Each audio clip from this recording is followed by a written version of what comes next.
அஸ்ஸலாமு அலைக்கும் வரஹ்மத்துல்லாஹி வபரகாத்து. நபிகள் நாயகம் ஸல்லல்லாஹு அலைஹி வஸல்லம் அவர்கள் தூக்கத்திலிருந்து காலையிலே கண் விழித்தவுடன் அல்ஹம்துலில்லாஹ் என்று அல்லாஹுவை நாவார புகழ்வார்கள். அதற்கு பிறகு அல்லாஹ்வுக்கு நன்றி செலுத்துவார்கள்.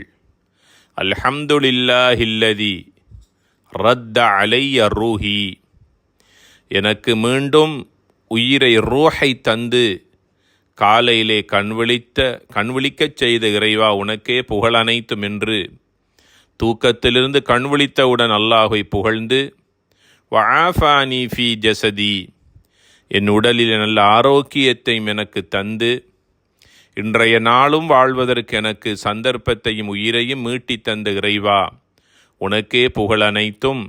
வ அதினலி பீதிக்கிரி, அவனுடைய சிந்தனையிலே நான் வாழ்வதற்கு எனக்கு சந்தர்ப்பத்தையும் அனுமதியும் தந்த இறைவனுக்கே புகழ் அனைத்தும் என்ற கருத்தாளமிக்க ஒரு துஆவை ஓதி நாவார இறைவனை காலையிலே கண்விழித்தவுடன் நபிகள் நாயகம் ஸல்லல்லாஹு அலைஹி வஸல்லம் அவர்கள் அல்லாஹுவை நாவார புகழ்வார்கள் என்ற ஹதீஸ் ஸஹீஹுல் புகாரியில் பதிவு செய்யப்பட்டிருக்கிறது. ஆக நாளாந்தம் இரவு நேரத்திலே நாங்கள் தூங்கக்கூடிய தூக்கம் என்பது நமது வாழ்க்கையில் நாம் நாளாந்தம் சந்திக்கின்ற ஒரு சிறு மரணமாகும்.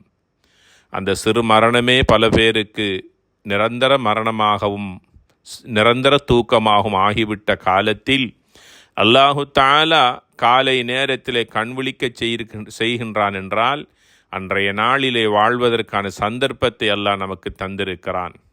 அந்த சந்தர்ப்பத்தை அவனுக்கு பயனுள்ள விதத்தில் கழித்து கொள்வதற்கு அன்றைய நாளை நாம் பயன்படுத்தி கொள்ள வேண்டும். அல்லாஹு தஆலாவுக்கு நாங்கள் எந்த அளவுக்கு நன்றி செலுத்துகிறோமோ அந்த அளவுக்கு நமக்கு அருட்பாக்கியங்களை நீண்ட ஹயாத்தை நீண்ட ஆயுளை நமக்கு அல்லாஹ் தந்து கொண்டே இருப்பான். எனவே காலையிலே கண் விழித்தவுடன் அல்ஹம்துலில்லாஹில்லதி ரத்த அலைய ரூஹி வஆஃபானி ஃபீ ஜஸதி வ அதினலி பிதிக்ரிஹி என்ற துஆவை ஓதி அல்லாஹ்வுக்கு நன்றியுள்ள அடியார்களாக வாழ்வோமாக. அஸ்ஸலாமு அலைக்கும் வரஹ்மத்துல்லாஹி வபரகாத்து.